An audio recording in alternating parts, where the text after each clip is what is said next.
வேவுகாரருக்கு கொடுக்கப்பட்ட கட்டளைகள்.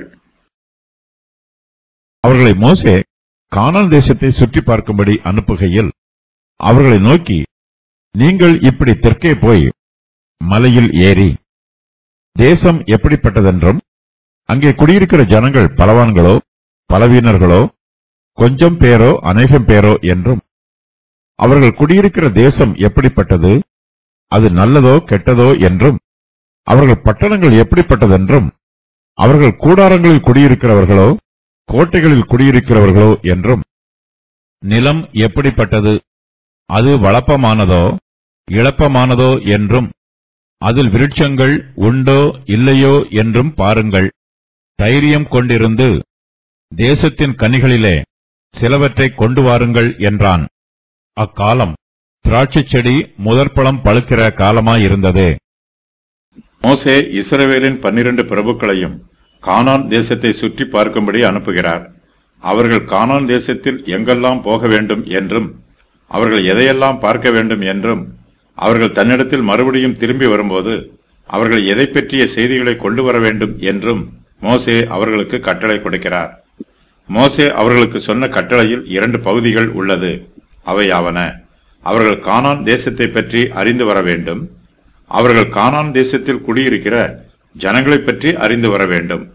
மோசே அவர்களை நோக்கி, நீங்கள் இப்படி தெற்கே போய் மலையில் ஏறி தேசம் எப்படிப்பட்டது என்றும் அங்கே குடியிருக்கிற ஜனங்கள் பலவான்களோ பலவீனர்களோ கொஞ்சம் பேரோ அநேகம் பேரோ என்றும் பாருங்கள் என்று சொல்லுகிறார். தெற்கு பகுதியில் நேகேப் மலை இருக்கிறது. இது கானானின் தென் பகுதியாகும். கானானின் தென்பகுதியும் மையப்பகுதியும் மலைகள் சூழ்ந்துள்ள இடம். அவர்கள் குடியிருக்கிற தேசம் எப்படிப்பட்டது, அது நல்லதோ கெட்டதோ என்றும் அவர்கள் பட்டணங்கள் எப்படிப்பட்டது என்றும் அவர்கள் கூடாரங்களில் குடியிருக்கிறவர்களோ கோட்டைகளில் குடியிருக்கிறவர்களோ என்றும் நிலம் எப்படிப்பட்டது, அது வளப்பமானதோ இளப்பமானதோ என்றும் அதில் விருட்சங்கள் உண்டோ இல்லையோ என்றும் பாருங்கள் என்று மோசே வேவுகாரரிடம் சொல்லுகிறார்.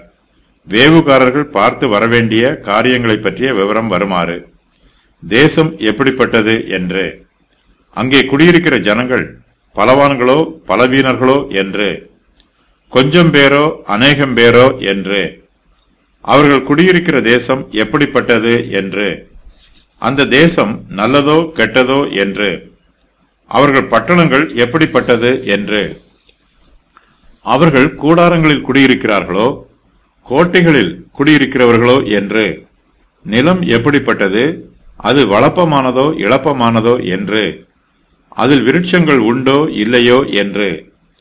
மோசே அவர்களை பார்த்து, நீங்கள் தைரியம் கொண்டிருந்து தேசத்தின் கனிகளிலே சிலவற்றை கொண்டு வாருங்கள் என்றும் சொல்லுகிறார்.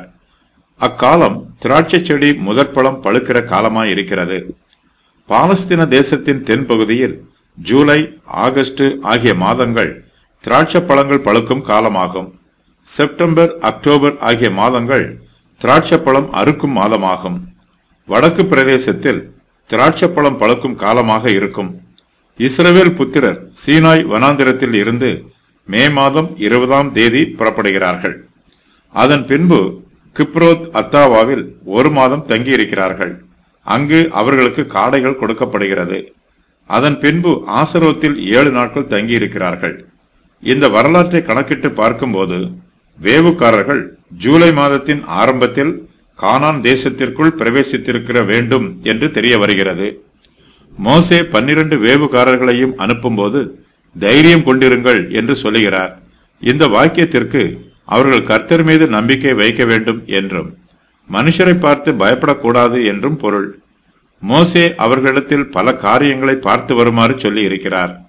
அவர்கள் அந்த காரியங்களை எல்லாம் பார்த்து இஸ்ரவேலின் பாளையத்தில் இருக்கிற ஜனங்களுக்கு நல்ல செய்திகளை கொண்டு வர வேண்டும்.